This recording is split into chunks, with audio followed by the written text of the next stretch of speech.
J'ai tué un homme. Pas de mes mains, mais par mes choix. Et aujourd'hui, 1 an après que tout a basculé, je regarde encore le sang invisible sur mes paumes. Ma fiancée m'a trompé avec mon meilleur ami. Le jour où je l'ai découvert, mon patron m'a licencié pour détournement de fonds, un crime que je n'avais pas commis. J'ai tout perdu, appartement, amis, avenir. Puis ma voisine a frappé à la porte avec une assiette de cookies chauds. C'était il y a 1 an, à Paris, dans le 18e arrondissement, rue Lamarck. Cet immeuble haussmannien fatigué où les escaliers grincent comme des secrets mal gardés. J'étais Antoine Duval. 35 ans. Cadre prometteur dans une grande banque d'affaires sur les Champs-Élysées. Ma vie était parfaite. Du moins le croyais-je. Claire et moi devions nous marier en juin. Elle était avocate. Brillante. Belle. Avec ce sourire qui illuminait les dîners chez Maxim's. Nous habitions à un 3 pièces lumineux donnant sur Sacré-Cœur. La vie était douce comme un macaron de la durée. Ce soir-là, je suis rentré plus tôt. Une intuition. J'avais trouvé des messages suspects sur son téléphone la veille. Elle avait prétendu que c'était une collègue. J'ai ouvert la porte sans bruit. Les gémissements venaient de notre chambre. Claire. Nue. Chevauchant Lucas. Mon associé depuis les secs. Mon témoin de mariage. Il riait. Il riait pendant qu'elle murmurait des choses qu'elle ne m'avait jamais dites. Je n'ai pas crié. Je suis resté figé dans l'ombre du couloir. Le cœur battant si fort que j'ai cru qu'il entendrait. Lucas a tourné la tête. Nos regards se sont croisés. Il a souri. Pas gêné. Triomphant. Claire a suivi son regard. M'a vu. Et au lieu de paniquer, elle a ri aussi. Tu rentres tôt. Chérie. Je suis parti. Sans un mot. J'ai marché dans Paris toute la nuit. De Montmartre à la Seine.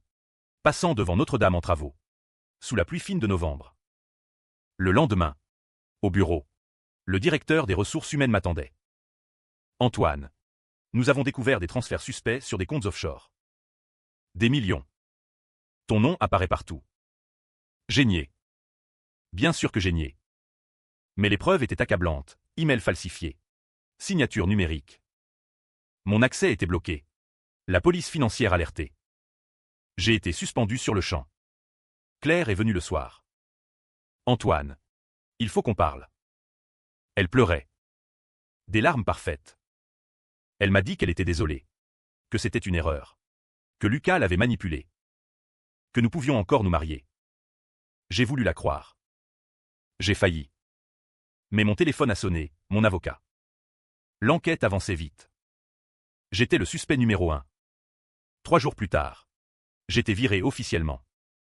L'appartement était au nom de Claire, un cadeau de ses parents. Elle m'a demandé de partir. Pour ton bien. Antoine. Prends du recul. J'ai emballé mes affaires dans 2 valises. Pas d'amis pour m'aider, Lucas avait déjà répandu la rumeur. J'étais le voleur. Le traître. J'ai atterri dans un studio minuscule rue Colinquincourt. Au 6e sans ascenseur. Plus d'argent. Plus de travail. Plus de fiancés. J'errais comme un fantôme dans Paris. Buvant des canons de rouge dans des bistrots anonymes du 19e. C'est alors qu'elle a frappé. Madame Bertrand. Ma voisine du dessous. Une vieille dame de 70 ans. Veuve. Avec des cheveux blancs impeccables et un sourire timide. Elle tenait une assiette couverte d'un torchon. Monsieur Duval, j'ai fait des cookies. Trop pour moi seul. Vous avez l'air fatigué.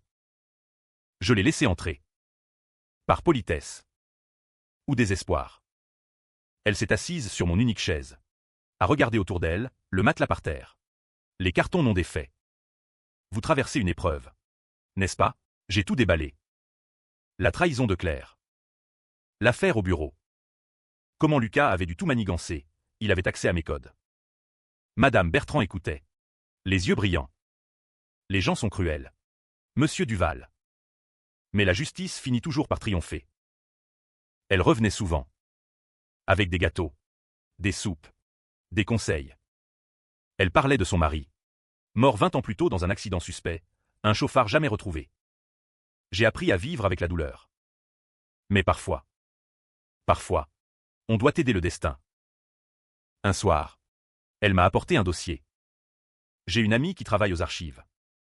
Regardez ça. Des relevés bancaires. Les transferts incriminés n'étaient pas partis de mon ordinateur, mais d'une adresse IP chez Lucas.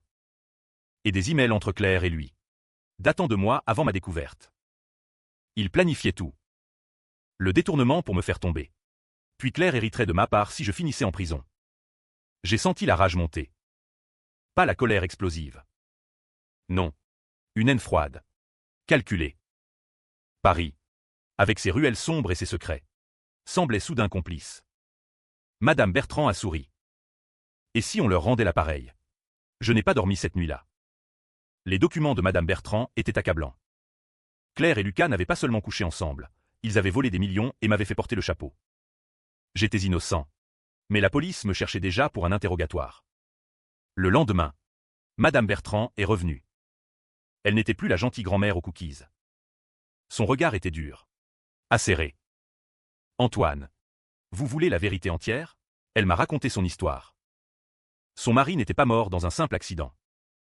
Il avait été poussé sous une voiture par son associé. Un homme qui lui devait de l'argent. La police avait classé l'affaire. Elle avait passé 20 ans à gâter des preuves. À attendre. J'ai appris la patience. Et l'art de la vengeance discrète. Elle proposait de m'aider. Pas par bonté. Parce qu'elle voyait en moi son propre reflet. Ensemble, nous pouvons les détruire. Sans nous salir les mains.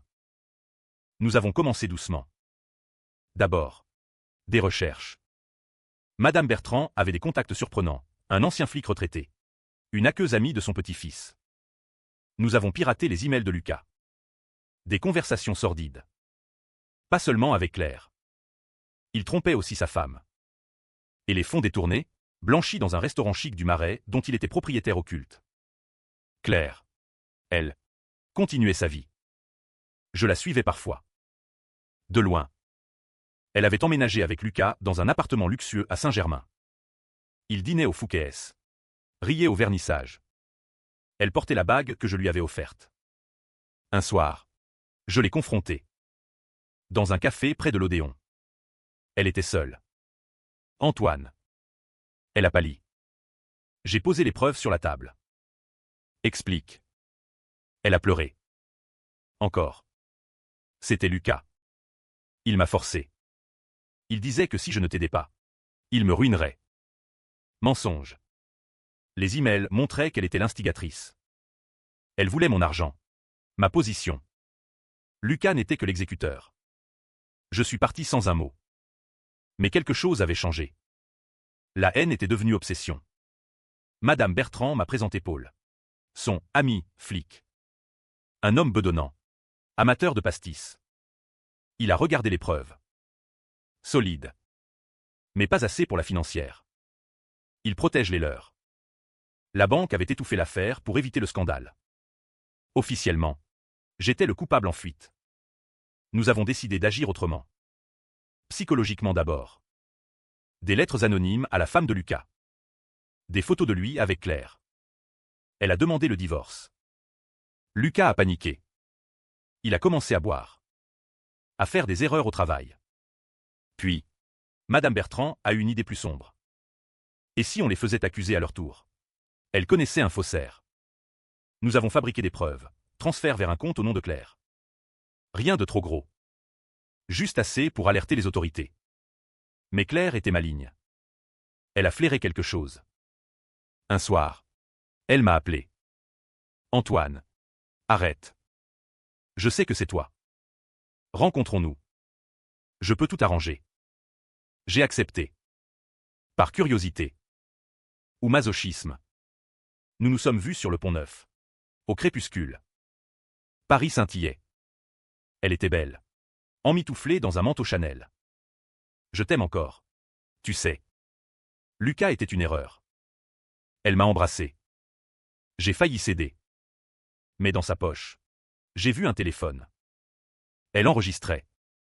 Je l'ai poussée. Pas fort. Juste assez pour qu'elle recule. Tu ne changeras jamais. Elle a ri. Pauvre Antoine. Tu crois que tu vaux mieux que nous? Cette nuit-là, Madame Bertrand m'a dit, il est temps d'aller plus loin. L'hiver s'installait sur Paris. Froid et humide. Les fêtes approchaient. Mais pour moi, il n'y avait plus de Noël. Seulement le plan. Madame Bertrand, je l'appelais désormais Élise, avait transformé mon studio en quartier général. Des cartes. Des photos épinglées au mur comme dans un polar de Chabrol. Lucas et Claire étaient au centre. Nous avions découvert le secret le plus sombre. Les fonds détournés n'étaient pas pour leur luxe. Lucas blanchissait pour un réseau corse. Des gens dangereux. En les faisant tomber, nous risquions gros. Mais Élise n'avait peur de rien. Mon mari est mort à cause de gens comme eux. Je n'ai plus rien à perdre. Nous avons commencé la phase active. D'abord, un accident pour Lucas. Rien de mortel. Sa voiture sabotée, frein desserré juste assez pour un accrochage. Il a fini à l'hôpital Cochin. Jambes cassées. Claire à son chevet. Paniquée. Puis, des appels anonymes à la police. Les preuves fabriquées déposées. L'enquête a repris. Cette fois, sur eux. Claire m'a traqué. Elle a trouvé mon adresse. Un soir, elle a frappé. Antoine, aide-moi. Ils vont m'arrêter. Elle pleurait pour de vrai cette fois. J'ai été stupide. Lucas m'a manipulé. J'ai failli la croire. Encore. Je l'ai laissée entrer. Elle s'est jetée dans mes bras. Nous avons fait l'amour. Comme avant. Sauvage. Désespérée. Au matin, elle dormait. J'ai regardé son téléphone. Des messages à Lucas, il est tombé dans le panneau. Il va nous couvrir. Je l'ai réveillée. Dégage. Elle a souri froidement. Tu es faible. Antoine. Toujours. Élise était furieuse. Tu as couché avec l'ennemi. Mais elle a compris. La faiblesse humaine. Nous avons accéléré. Élise avait un contact dans la mafia corse, ironiquement. Un ancien ennemi de Lucas. Nous avons fait fuiter que Lucas les avait trahis. Un soir, Lucas a disparu. On l'a retrouvé battu dans une ruelle du 13e. Pas mort. Mais averti. Claire s'est effondrée. Elle est venue me supplier. Protège-moi. Je porterai le chapeau pour tout si tu veux. Mais sauve-moi. Et là, le twist qui a tout changé. Elle m'a avoué qu'elle était enceinte. De moi. De cette nuit.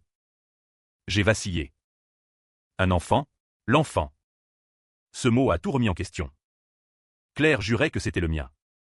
Pas de Lucas. Une dernière nuit avant la trahison finale. J'ai exigé un test. Elle a accepté. En attendant les résultats, je l'ai hébergée. Contre l'avis d'Élise. C'est un piège. Antoine.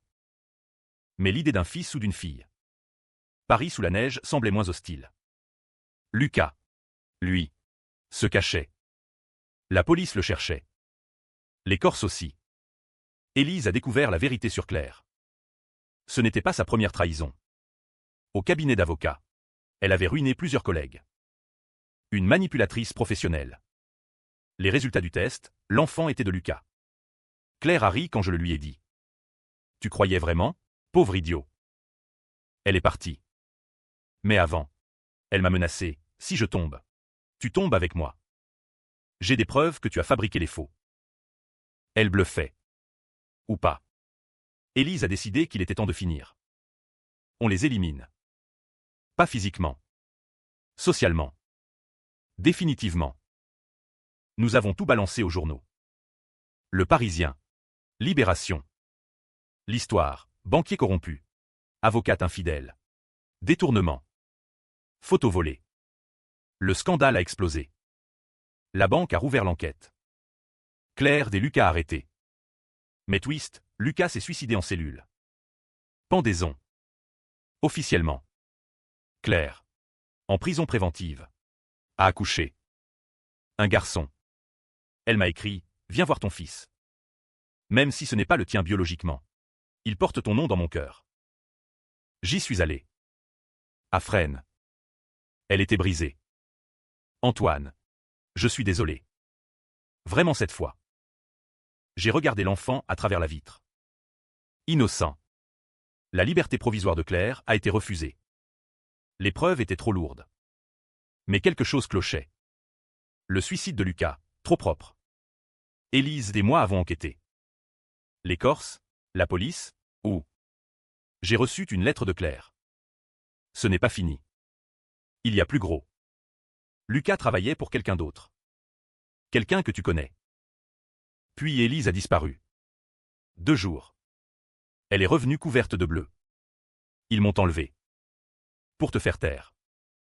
Qui? Claire avait des alliés puissants. J'ai compris trop tard. Élise n'était pas celle qu'elle prétendait. Son mari n'était pas mort dans un accident. Il était Lucas père. Le vrai cerveau derrière tout. Mort d'une crise cardiaque. Mais Élise avait juré de continuer son œuvre. Non, de venger. Non. Twist majeur.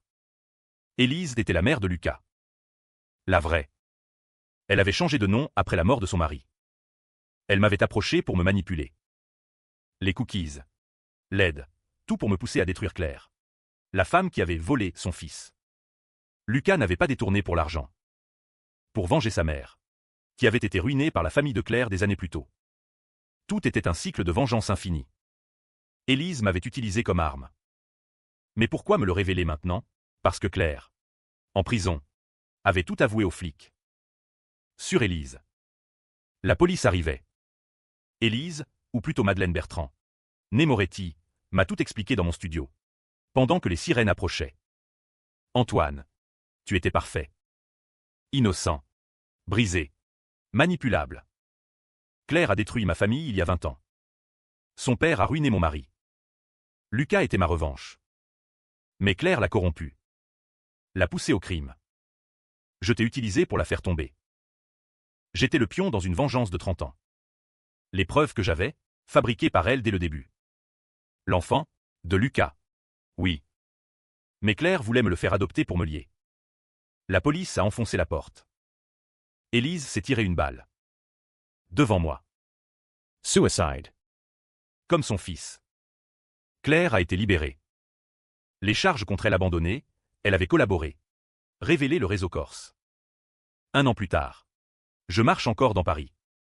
Claire vit avec l'enfant. Elle m'a proposé de revenir. Pour lui.